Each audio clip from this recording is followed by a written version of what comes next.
नमस्कार बच्चों, आशा करते हैं आप सब बहुत अच्छे होंगे और अपनी तैयारी में लगे होंगे।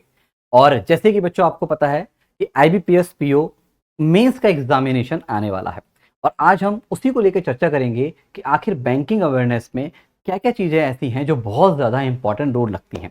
तो चलिए चीजों को समझने का प्रयास करते हैं।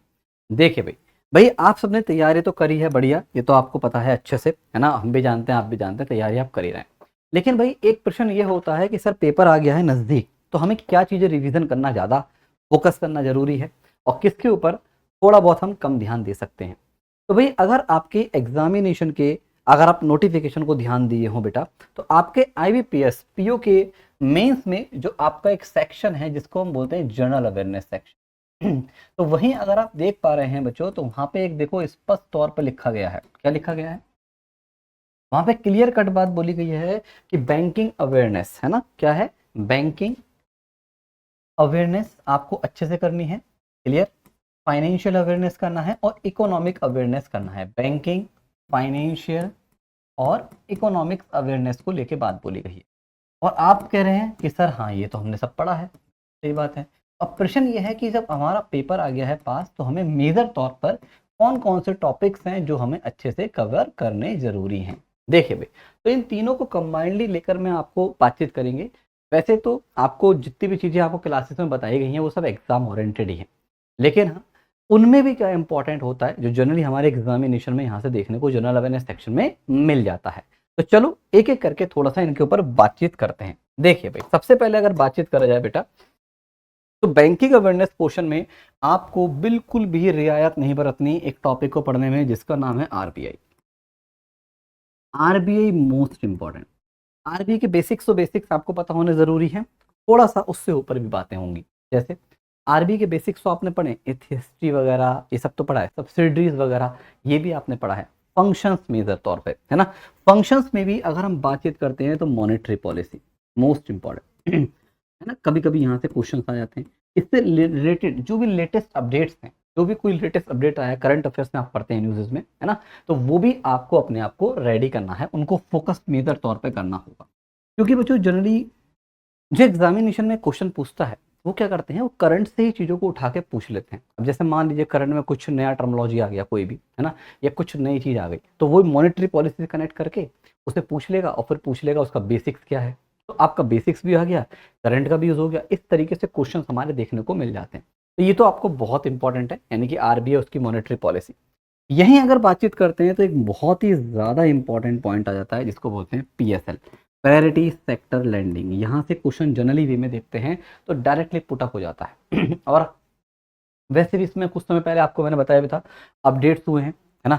अब जब अपडेट्स हुए हैं तो इसकी इंपॉर्टेंस और ज़्यादा महत्वपूर्ण हो जाती है। इनके टारगेट्स पूछ लेता है। एक्चुअली ये टॉपिक इसलिए ज़्यादातर होता है क्योंकि बच्चा ना, मोस्टली बच्चे क्या करते हैं, यहाँ पे डेटा वाला क्वेश्चन होते हैं तो छोड़ देते हैं। वो सोचते हैं कि यार कहाँ से परसेंटेज इतना याद करेंगे और एक क्वेश्चन नहीं बनेगा तो क्या होगा।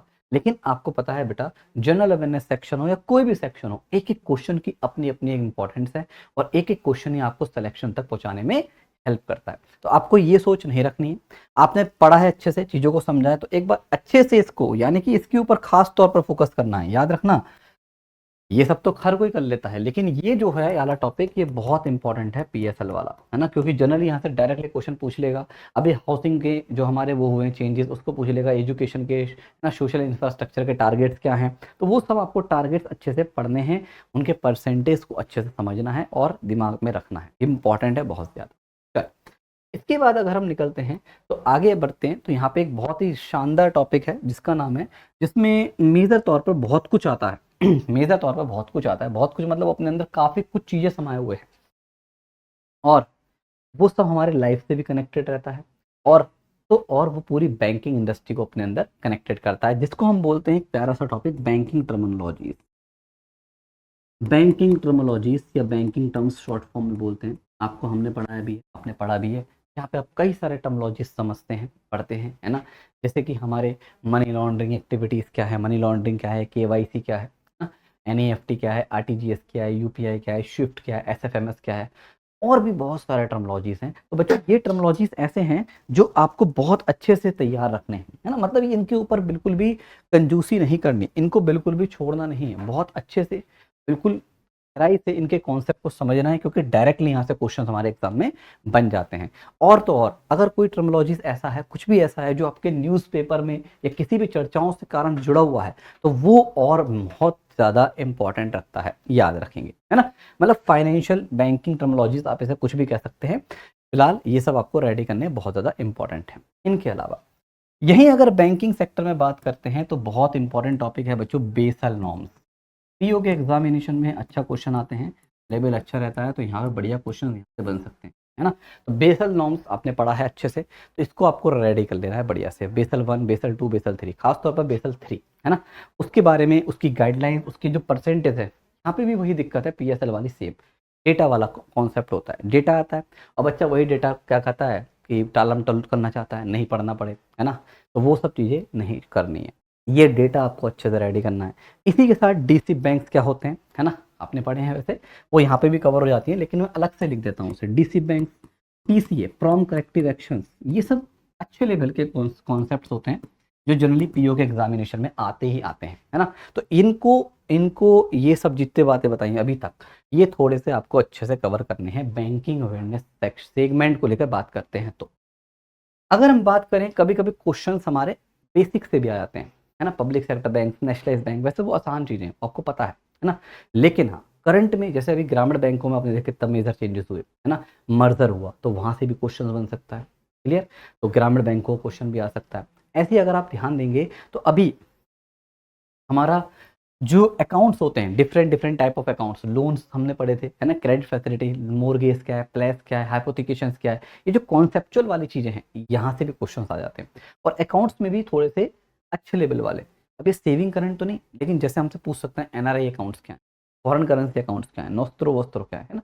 तो ये थोड़े से इनके ऊपर आपको अच्छे से पकड़ बनाना है। तो मैं लिख देता हूँ शॉर्ट फॉर्म में आपके लिए, अकाउंट्स, है ना, डिपॉजिट्स लिख देते हैं शॉर्ट फॉर्म में, डिपॉजिट्स हो गए और क्रेडिट फैसिलिटीज़ हो गया, है ना। तो ये सब टर्मिनोलॉजीज बेसिक्स हैं, ये आपको सब पता होने जरूरी है, क्लियर है बेटा। तो ये सब हमारे डिपॉजिट्स, क्रेडिट फैसिलिटीज, ये सब आपको अच्छे से रेडी करना है। तो ये एक तरीके से हमारा पूरा बैंकिंग का ही, मैंने अभी आपको सारी बातें बताई बैंकिंग सेगमेंट में। अब हमारा आता है फाइनेंशियल। तो बच्चों फाइनेंशियल सेगमेंट में अगर बात करते हैं तो फाइनेंशियल में तो ज़्यादा कुछ है ही नहीं, दो ही टॉपिक हैं जो आपको परफेक्ट करने हैं। और आप जानते हैं फाइनेंशियल में एक मनी मार्केट और एक अपना कैपिटल मार्केट, और आपने सब चीज़ें अच्छे से पढ़ी हैं। अब वो उसकी मर्जी है भैया, एग्जामिनेशन में वो कुछ भी पूछ सकता है। खास तौर पर जब अच्छे लेवल का क्वेश्चन बनता है ना, अच्छे लेवल का क्वेश्चन बनता है, तो वो मनी की तरफ फोकस ना करते हुए किसकी तरफ फोकस करता है बच्चों, वो कैपिटल की तरफ फोकस करता है। क्यों? क्योंकि कैपिटल मार्केट में काफ़ी कॉन्सेप्चुअल चीज़ें आती हैं, जैसे आपने पढ़ा है, आप सब जानते हो कैपिटल मार्केट में शेयर मार्केट आ गया, बॉन्ड्स, डिबेंचर्स, है ना, म्यूचुअल फंड्स, ईटीएफ, डेरिवेटिव, ये सब आपके कॉन्सेप्ट्स आपको देखने को मिलते हैं। और ये ऐसे कॉन्सेप्ट्स हैं जो जनरली हमारे एग्जामिनेशंस में मिलते ही मिलते हैं, क्लियर है। साथ में इसी से जुड़ा हुआ एक बहुत इंपॉर्टेंट टॉपिक है नेगोशिएबल इंस्ट्रूमेंट्स, चेक, है ना, टाइप ऑफ चेक्स वगैरह, नेगोशिएबल इंस्ट्रूमेंट्स, इनके सेक्शंस पूछ लेते हैं, एनआई एक्ट के इंपॉर्टेंट सेक्शंस कौन से हैं, ये सब बातें आपको थोड़ा सा अच्छा सा फोकस करना है ना। चलिए, तो ये सारी बातें जो मैंने बताई हैं ये फाइनेंशियल सेगमेंट में आ जाता है ना। Capital money market capital market में भी हाईली वेटेज वाला अगर बात करता हूँ तो ये आपका ये आला देखने को मिलता है। और कैपिटल मार्केट से रिलेटेड अगर कोई न्यूज़ में कुछ हमारा सेबी को लेकर गाइडलाइंस है, या सेबी से रिलेटेड कोई भी हमारे आरबी का कोई मतलब कोई भी सर्कुलर आया है, सेबी का कोई सर्कुलर आया है, फाइनेंशियल अपडेट्स आए, वो आपको ज़रूर अच्छे से फोकस करने हैं, क्योंकि जनरली करंट से ही चीज़ों को कनेक्ट करके ही आजकल परीक्षाओं में चीज़ें आती हैं, ये आपको ध्यान रखना है। और वैसे भी बच्चों आपको पता है आपके सिलेबस में आरबी सर्कुलर भी फोकस है। सर्कुलर का मतलब कोई नई चीज़ नहीं है, आरबी के अपडेट जो न्यूज़ में आता रहता है, बैंकिंग में आरबी ने ये नया कर दिया, आरबी ने ये चीज़ कर दी, है ना, या सेबी के द्वारा कुछ नया गाइडलाइंस लाई गई, तो ये आप करंट अफेयर्स में पढ़ते ही हैं, है ना, जो हमारे बैंकिंग टर्मिनोलॉजीज को अपने समाये हुए हैं और साथ में न्यूज़ को भी समाये हुए हैं, ये भी आपको अच्छे से रेडी करना है, क्लियर। चलिए, अब एक इंपॉर्टेंट पॉइंट और याद रखेंगे बच्चों, आपके सिलेबस में अगर आप फोकस करेंगे तो साफ साफ इकोनॉमिक अवेयरनेस भी लिखा है, जिसमें आपको बेसिक्स तो आपके इकोनॉमिक्स से क्लैरिफाई होने जरूरी है, क्योंकि कभी कभी, ज़्यादा नहीं कह रहा मैं, कभी कभी क्या होता है यहाँ से भी क्वेश्चन आ जाता है और इस बार तो फोकस करा गया है, तो उम्मीद लग रही है भाई यहाँ से क्वेश्चन बनेगा ही बनेगा, एक आध तो बनेगा ही बनेगा, है ना। अब इकोनॉमिक्स में जैसे बजट के कॉन्सेप्ट बहुत इंपॉर्टेंट है, बजट, टैक्सेशन, है ना। बजट के ऊपर थोड़ा फोकस करना, टैक्स के ऊपर, जैसे अभी हाल ही में जीएसटी में देखो कितना मेजर चेंजेस हुआ है ना, तो यहाँ से क्वेश्चन बनने के चांसेस बन जाते हैं। करंट से भी कनेक्टेड हो गया ना, करंट से भी कनेक्टेड और कॉन्सेप्चुअल तो है ही है, दोनों बातें आपकी आ गई। जीएसटी मेजर तौर पर, टैक्सेस में भी जीएसटी रिफॉर्म्स वगैरह है ना, जो कि हाल ही में चर्चा में रहे हैं। बजट, प्रेजेंट वाला बजट भी इंपॉर्टेंट है, उसके बेसिक से बजट है, आप पूछ लेगा इनमें से कौन कैपिटल रिसीट में आता है, कौन डिसइन्वेस्टमेंट क्या होता है, कैपिटल एक्सपेंडिचर में कौन आता है। तो ऐसे ऐसे क्वेश्चन भी इकोनॉमिक्स की आपकी नॉलेज को चेक करने के लिए पूछे जा सकते हैं। क्लियर।